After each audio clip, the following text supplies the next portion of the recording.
रामकृष्ण हरी विठ्ठल केशव. मुलींच्या चेहऱ्यावरती केस येणे किंवा पिपल्स येणे, मुरूम असणे, त्यातल्या त्यात हा व्हिडिओ ज्या मुलींना मासिक पाळी आलेले आणि ती मासिक पाळी त्यांची रेग्युलर येत नाही, अनियमित मासिक पाळी आणि चेहऱ्यावरती केस येतात, अशा मुलींसाठी हा व्हिडिओ आहे. जालिम उपाय पुढे सांगतोय, लक्षात ठेवा. हा जोडून विनंती आहे, ज्यांना याचा उपयोग होणार आहे या व्हिडिओचा, त्यांनी आवर्जून व्हिडिओला लाईक आणि सबस्क्राईब करावं. खूप कष्टातून व्हिडिओ तयार केलेले असतात. भगवंतानी दिलेला प्रसाद आहे, तो प्राशन करण्यासाठी आपण काहीतरी आपलं कर्तव्य म्हणून काहीतरी करणं आवश्यक असतं. व्हिडिओ इतका महत्त्वाचा आहे की पूर्ण मुलीचं आयुष्य, लक्षात ठेवा, एक अपवादात्मक जर सोडले तर त्या मुलीला पुढे PCOSचा आणि PCODचा प्रॉब्लेम येऊन त्या मुलीला अपत्य होत नाहीत, जनरली, बरं का, लक्षात ठेवा. आणि मुलींच्या चेहऱ्यावरती केस असण्याची खूप काही कारणं आहेत. त्यातील 2-3 कारणं अशा पद्धतीने आहेत. एक म्हणजे जेनेटिकली डिसऑर्डर, अनुवंशिकता ज्याला म्हणतो. परंतु ते मुलाच्या आईमध्ये जर हा दोष असेल, लक्षात ठेवा,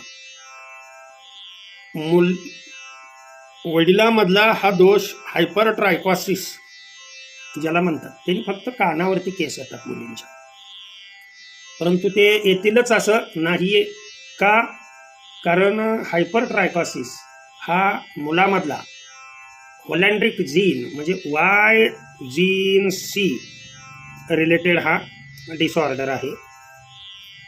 यामुळं, या उपायामुळं अगोदर भरपूर व्हिडिओ होते, लक्षात ठेवा. ज्ञान भरपूर आहे, परंतु वेळ कमी असतो. शॉर्ट बट स्वीट मी उपाय सांगतो, याच्यासाठी डायरेक्ट उपायाकडे येतो. उगा व्हिडिओ मोठा करू इच्छित नाही आहे मी. तर उपाय मी हे जे सांगतोय ते साधारण हा तुमचा जन्मजात असणारा डिसऑर्डर आहे आणि this is due to imbalance of hormones. स्त्रीमधील मुख्य हार्मोन 2 आहेत, प्रोजेस्टेरॉन आणि इस्ट्रोजिन. आणि पुरुषामधला हार्मोन आहे, लक्षात ठेवा, टेस्टोस्टेरॉन. हे दोन्ही हार्मोन, मेलमधले हार्मोन ही फिमेलमध्ये असतात, फिमेलमधले हार्मोन ही मेलमध्ये असतात. परंतु त्यांचं प्रमाण मेलमधल्या हार्मोनचं म्हणजे मेलमधला टेस्टोस्टेरॉन किंवा अँड्रोजिन ही फिमेलमध्ये जर त्याची पातळी वाढली आणि ती आहारामध्ये आपण संतुलितपणा न राखल्यामुळं ही त्याची पातळी वाढते, लक्षात ठेवा.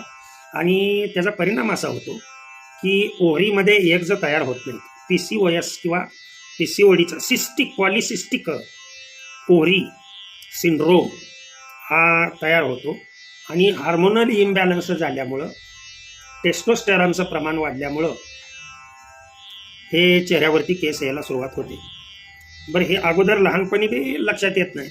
ज्या वेळेला मुली पबर्टीमध्ये म्हणजे मेन्शुरल सायकल, मासिक पाळी यायला सुरू होते, सेकंडरी सेक्शुअल कॅरेक्टर ज्या वेळेला डेव्हलप्ड व्हायला सुरुवात होते, म्हणजे ब्रेस्ट डेव्हलपमेंट किंवा चेंज इन व्हॉइस, तर मुलीचा मुलीसारखा आवाज न येता आवाज थोडासा घोगरा होतो, लक्षात ठेवा. पुरुषासारख्या चेहऱ्यावरती अशी दाढी येऊ लागते, मिशावरती असे केस येऊ लागतात.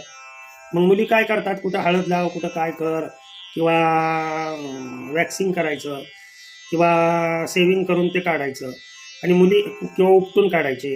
ते मुली कळू देत नाहीत, घरच्यांना हे सांगत नाही. तर इथं लाजण्यासारखं काय विशेष नाही, लक्षात ठेवा. असं जेव्हा निदर्शनास येतं तेव्हा स्वतः मुलींनी किंवा त्यांच्या आईवडिलांनी हे सांगतो ते उपाय करणं आवश्यक आहे. महिना, कमीत कमी महिना हा उपाय तुम्हाला केल्यानंतर हळूहळू तुमचे हार्मोनल चेंजेस, कारण शरीरामध्ये 7वा धातू तयार होईपर्यंत, लक्षात ठेवा, 40 दिवस लागतात. लगी खाल्लं की रूप येत नाही. मात्र पूर्णतः हा दोष मुळासह काढून टाकायचा म्हटलं की आयुर्वेदिक कसं आहे की उपाय जास्त दिवस करावा लागतो, परंतु हा कायमस्वरूपी उपाय असतो, तात्पुरता उपाय नसतो. तसंच PCODचा प्रॉब्लेम असणाऱ्यांनी सुद्धा हा उपाय केला तरीसुद्धा तुम्हाला निश्चितच फरक पडून, कारण ज्यांना हा प्रॉब्लेम आहे त्यांना पुढे अपत्य होत नाही. आलं का लक्षात? मग सासरचे वेगवेगळे टोमणे खाण्यातच आपलं आयुष्य जातं. त्याच्यामुळे उपाय नंबर 1 सांगतोय, ग्रीन टी 1 चमचा, 2 कप पाणी उकळायला ठेवायचं सकाळी सकाळी अनुशापोटी, आणि 2 कप पाण्यामध्ये लक्षात ठेवा सुरुवातीला अर्धा चमचा घ्या ग्रीन टी, अर्धा चमचा घ्यायचं. त्यानंतर ज्येष्ठ मध अर्धा चमचा घ्यायचा. पुदिना अर्क मिळाला तर चांगलाच आहे. पुदिना अर्क जर मिळाला तर फक्त 3 ग्रॅम पुदिना अर्क. जर पुदिना अर्क नाही मिळाला तर पुदिन्याची 3 पानं म्हणतो, आणि तुळशीची 3 पानं. लक्षात ठेवा, हे 3च पानं असलेलं आणखीन एक वनस्पती आहे, त्याला बेल म्हणतात. बेलाची 3 पानं ही 2 कप पाण्यामध्ये चांगली उकळू द्यायची, फक्त 1 कप पाणी राहीपर्यंत. आणि हे 1 कप पाणी व्यवस्थित ते गाळून घ्यायचं सर्व, आणि ते 1 कप पाणी किंवा अर्धा ग्लास पाणी सकाळी सकाळी गरम असताना आपण ते प्राशन करायचं आहे. कुठलाही उपाय जो आहे तो प्रामाणिकपणे जर केला, तुम्ही रेग्युलरली केला, गॅप पडू द्यायचा नाही ह्या उपायाला, तर तुमच्यामध्ये निश्चित फरक दिसून येईल. तर उपाय सर्वांना कळला असेल. पाणी जास्त घेतलं, 3 कप पाणी घेतलं तर 1.5 कप पाणी शिल्लक राहीपर्यंत उकळायचं आहे. आणि पुदिना अर्क मिळाला तर पुदिना अर्क शेवटी टाकायचं आहे, सुरुवातीला नाही टाकायचं, लक्षात ठेवा. आणि पानं, पुदिना अर्क न मिळता जर पानं मिळाली तर मग पानं सुरुवातीलाच टाकायची. ही पहिली रेमेडीज सकाळी सकाळी मी जी सांगितली ती रेमेडीज तुम्ही करणं आवश्यक आहे. आता एक चटणी सांगतोय मी बनवायला. त्या चटणीमधील पदार्थ हे सांगतोय तुम्हाला. ही चटणी साधारण एक 10 दिवस जाईल. 1 चमचा जवस घ्यायचे, जवस ज्याला आळशी म्हणतो ते घ्यायचं. शेंगदाणे 1 चमचा घ्यायचे. सोयाबीनचे बी 1 चमचा घ्यायचे. कुठेही माहिती मिळणार नाही तुम्हाला बाळांनो, सांगतोय ते व्यवस्थित करणं आवश्यक आहे.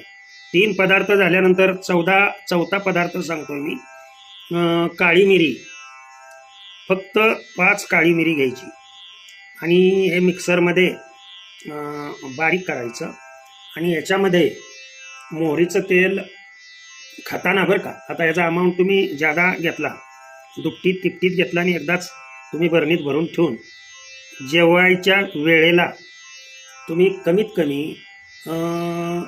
अर्धी भाकरी तरी किंवा चतकोर भाकरी तरी या चटणीबरोबर खाणं आवश्यक आहे. चवीपुरतं त्यामध्ये फक्त मीठ आणि थोडंसं तिखट चवीपुरतंच घालायचं फक्त.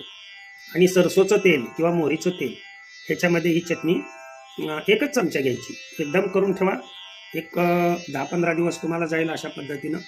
ती 1 चमचा चटणी अगोदर जेवण करायचं. एक चतकोर भाकरी तर त्याच्याबरोबर खाणं आवश्यक. त्याच वेळेला 1 टोमॅटो, पिकलेलं 1 टोमॅटो आणि गाजर 1 हे तुम्ही खाणं आवश्यकच आहे. त्यातल्या त्यात देशी गाजर असावं, लक्षात ठेवा. देशी गाजर जर वापरलं तुम्ही तर त्याचा रिझल्ट लवकर मिळतो.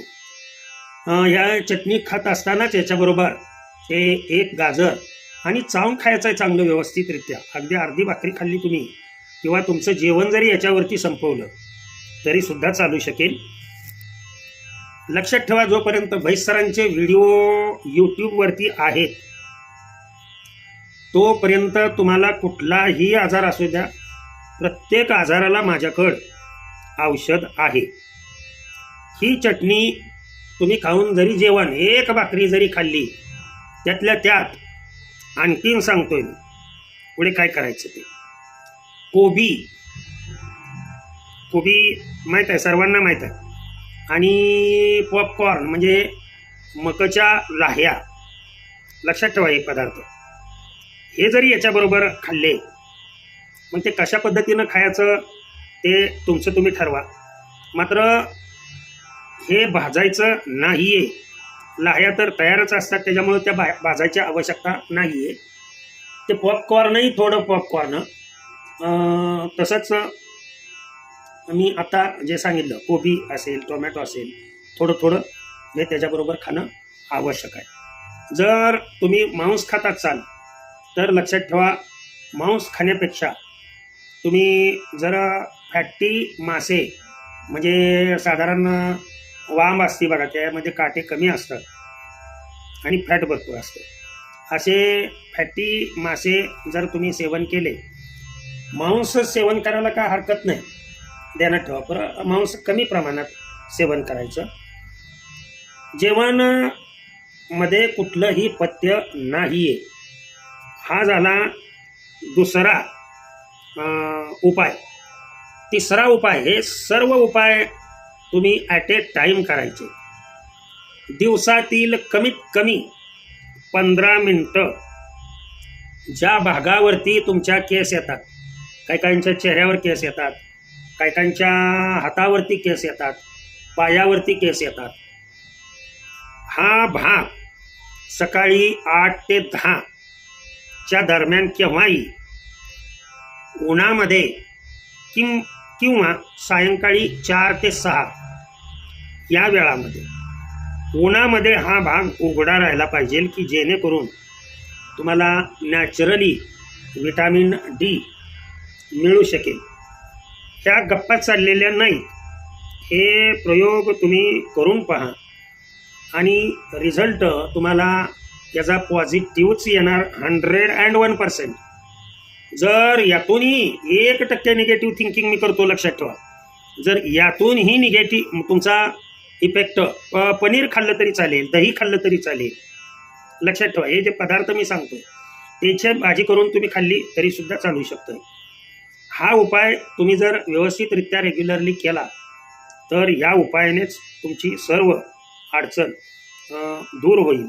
जर नाही झाली तर नंबर माझा सर्वांना माहीत आहे, त्या नंबरवरती फोन करून तुम्ही भेटण्यासाठी येणं, म्हणजे पालकांना घेऊन भेटण्यासाठी येणं, कारण मग ते मी स्वतः बनवून तुम्हाला ती औषधं देत असतो. आणि मात्र हा प्रॉब्लेम तुमचा पूर्णपणे नाहीसा करत असतो. दिलेला आहे भगवंतानी, त्याची सेवा करतोय. प्रत्येक मुलगी ही जिला हा डिसऑर्डर आहे ते माझ्या नातीप्रमाणे, मुलीप्रमाणे आहेत, लक्षात ठेवा. कारण माझ्या नाती आता 20 वर्षाच्या पुढच्या आहेत, म्हणजे त्या स्थितीलाच असणाऱ्या मी समजतो. आणि व्यवस्थित करा. दत्तगुरूंवरती जर श्रद्धा ठेवून, भगवंतावरती जर श्रद्धा ठेवून जर हे उपाय तुम्ही केले तर तुमचा हा रोग नाही, हे एक प्रकारची डिफिशियन्सी आहे. टेस्टोस्टेरॉन अँड्रोजिन हार्मोन वाढल्यामुळे हे घडतं, त्याला काय घाबरून जायची आवश्यकता नाही आणि पूर्ण नाहीसा होणार आहे. झालेली सेवा भगवंताच्या चरणी अर्पण करून सेवेला पूर्णविराम देतो. पुंडलिक वरदा हरी विठ्ठल श्री ज्ञानदेव तुकाराम पंढरीनाथ भगवान की जय. अवधूत चिंतन श्री गुरुदेव दत्त. विठ्ठला विठ्ठला विठ्ठला विठ्ठला. रात्री 1:30 वाजता व्हिडिओ तयार करतोय, म्हणजे विचार करा, तुमच्या ज्या अडचणी त्या सोडवण्याचा माझ्याकडून प्रयत्न भरपूर केला जातो. त्याच पद्धतीनं तुम्ही प्रतिसाद देणं आवश्यक आहे, कमेंट्स करणं आवश्यक आहे. आपल्याला व्हिडिओ आवडला असेल, फरक पडला असेल तर तो कमेंट्समध्ये लिहिणं आवश्यक आहे. आणि आपण कुठून हा व्हिडिओ पाहत आहात ते आवर्जून कमेंट्स करून सांगत जावा. विठ्ठल विठ्ठल विठ्ठल विठ्ठल विठ्ठल विठ्ठल विठ्ठल विठ्ठल विठ्ठल.